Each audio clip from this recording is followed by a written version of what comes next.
Saudações, eu sou o Android. Nesse vídeo eu vou fazer os livros polêmicos. Lembrando que a playlist vai estar na descrição. Chega de enrolação e vamos lá.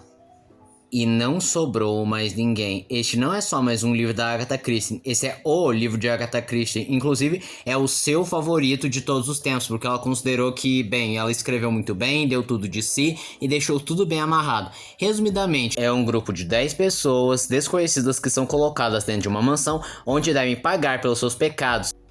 E conforme a trama avança, menos pessoas vão sobrevivendo até, como vocês podem perceber, não restar nenhum. Esse livro tem muito da claustrofobia moral, dos personagens não sabendo pra onde fugir, não conseguindo desvendar o mistério, tensão pra tudo quanto é lado. Inclusive lembra um pouco os Jogos Mortais, com a diferença de que, bem, eles nunca tiveram chance de escapar. E outra polêmica é que o título antigo se chamava Os 10 Negrinhos. E é claro que mudaram esse título porque era extremamente racista.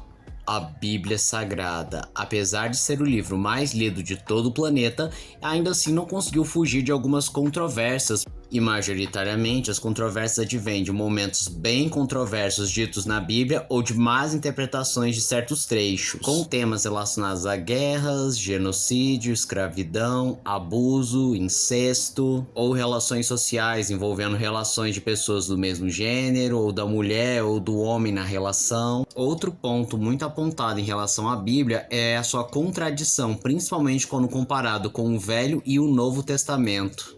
Menina Má. E quando virou filme acabou ganhando o nome de Tara Maldita e depois foi mudado para Semente do Mal, pois Tara Maldita é um termo muito politicamente incorreto. A história é basicamente uma criança psicopata que mata várias pessoas. E diferente de muitos psicopatas mirins e outros psicopatas que existem na ficção, e até mesmo na realidade, a protagonista não teve abuso, violência, pelo contrário, ela vive uma vida completamente comum, com pais amorosos e uma vida estável. Ela é 100% má. E quando foi lançado esse livro, por volta de 1954, isso foi um choque, porque não só apresentava uma criança como sendo o mal encarnado, como também não existia nenhuma justificativa para ela ser desse jeito. E mesmo hoje em dia, tendo uma certa overdose de crianças do mal, ela ainda se destaca, tanto porque ainda existe uma resistência de colocar uma criança como vilã, tanto que não existem exemplos tão recentes de crianças do mal que não sejam um demônio, ou estejam possuídas, ou sejam um adulto disfarçado, ou qualquer coisa assim do gênero. Além da sociedade que vivemos, onde tudo é trauma, tudo é tóxico, tudo é gatilho, e é impensável que uma criança acabe se tornando má porque ela é má e não porque houve algum trauma. Tarde demais. É um dark romance escrito pela mesma autora de É Assim Que Acaba, que conta a história de um dos donos do cartel que decide sequestrar uma garota, faz vários tipos de tortura, abuso sexual, tortura psicológica, tudo para que ela se apaixone por ele. Além desse livro ser sexualmente explícito a um ponto de ser quase caricato, ele também romantiza o abuso sexual, tratando apenas como um ato de amor ou que há justificativa. Na realidade, ele até tenta isentar o personagem dizendo: ah, mas ele é bonito, então ele pode abusar da menina. Todas as cores do céu. Sua principal controvérsia é que ele aborda a questão da prostituição e do tráfico de menores de idade.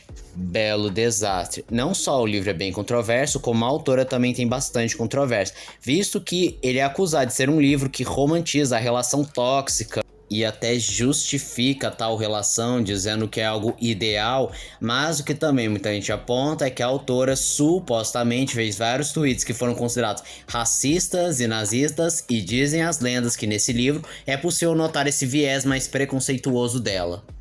O livro de Allan Kardec. Kardec é outro símbolo da religião, em especial da religião espírita, que também é bem acusado de ser principalmente preconceituoso com pessoas negras, alegando que eles são espíritos inferiores e tendo outros pensamentos pseudocientíficos que existem em alguns dos seus livros. Mas boa parte de seus pensamentos preconceituosos foram removidos de sua doutrina atual. Meu Filho, Meu Tesouro. Esse foi um dos primeiros livros que tinha a intenção de ajudar as mamães de primeira viagem com algumas dicas, só que o maior problema é que muitas das dicas que o autor dava não tinham nenhum embasamento científico e que muitos médicos reprovavam, mas ele constantemente insistia que seus métodos eram corretos e que eram inovadores, e um dos seus métodos mais conhecidos é que pedia que botasse as crianças para dormir de barriga para baixo, o que hoje sabemos que é completamente proibido, correndo o risco de sufocar a criança. Por conta disso, mais de 1000 bebês perderam sua vida. É assim que acaba. Mas Android, você já não citou as polêmicas desse livro? Não, eu citei mais as polêmicas dentro dos bastidores do filme. No final, eu acabei não falando muito sobre o livro, mas é um livro que fala sobre o relacionamento abusivo e também traz um pouco da questão que as pessoas tendem a culpar a mulher por se envolver em relacionamentos abusivos ou que elas não conseguem sair. Não Conte para a Mamãe, Memórias de uma Infância Perdida. É uma história autobiográfica que conta a história de uma pré-adolescente que era abusada pelo seu próprio pai. E além de tratar sobre o abuso dos menores de idade, ele também trabalha dentro da máxima, dizendo que a maioria dos abusos com crianças são feitas dentro de casa com pessoas próximas. Martial Law era uma HQ feita por um conglomerado da Marvel, só que com um público mais adulto e fora da cronologia dos super-heróis, e que conta a história de um personagem que detesta os super-humanos, que são tipo militares que receberam poderes e acabam abusando desses poderes para cometer os mais diferentes tipos de atos de atrocidade. E o protagonista aprende a odiar esses super-heróis porque a sua namorada acabou sendo estuprada e morta por um desses heróis. E sim, ele tem muitas semelhanças com a série The Boys, e não é à toa porque Garth Ennis se inspirou nessa história em quadrinhos para criar a sua versão. E assim como The Boys, ele tem várias cenas grotescas, bizarras, acaba desconstruindo a figura dos super-heróis, tratando eles como babacas, mesquinhos e que o poder corrompe eles, cometendo os mais diferentes tipos de atrocidade, tanto que a própria Marvel teve até problemas em manter essa história.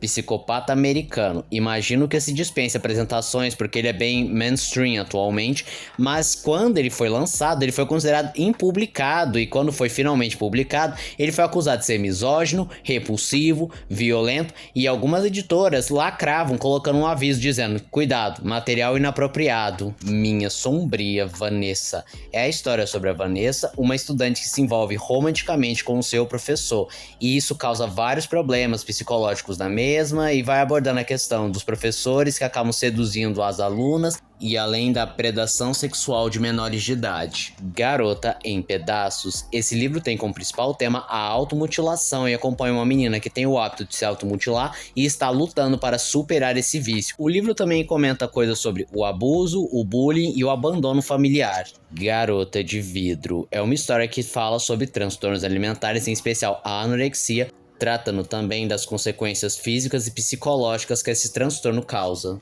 Proibido. A história é sobre uma família em que o pai acabou abandonando a família e a mãe agora é uma alcoólatra, e resta que os dois irmãos mais velhos façam o papel de mãe e pai para cuidar dos três irmãos mais novos. E no meio dessa história, eles acabam se envolvendo num romance incestuoso.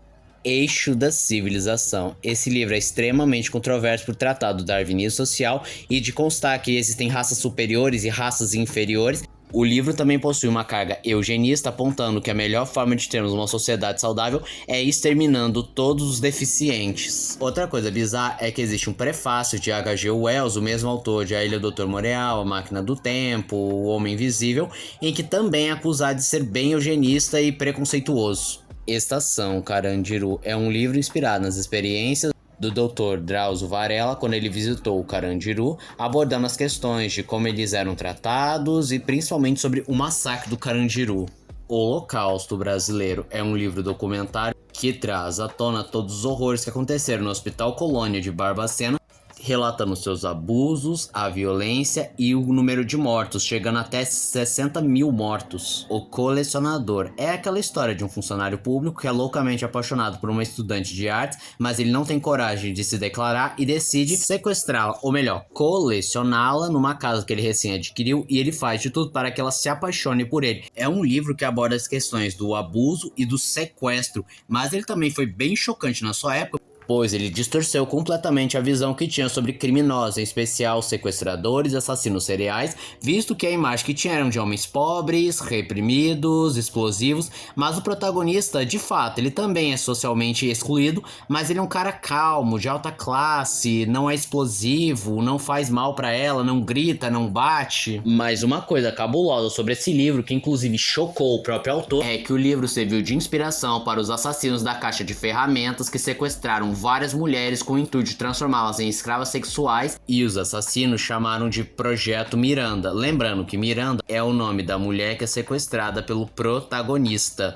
Mas outra coisa que esse livro inspirou foram algumas músicas e os livros O Silêncio dos Inocentes, Misery, Louca Obsessão, e um capítulo de Sandman chamado Colecionadores, da saga A Casa de Bonecas. E esse foi o vídeo de hoje. Se você gostou do vídeo, se inscreve no canal, compartilhe o vídeo, comente, dê seu like, dê sugestões de que vídeos vocês querem ver aqui no canal. Também não esqueça de ativar as notificações, chave de like, caso gostem dos meus vídeos. Então, Sandro, eu digo tchau.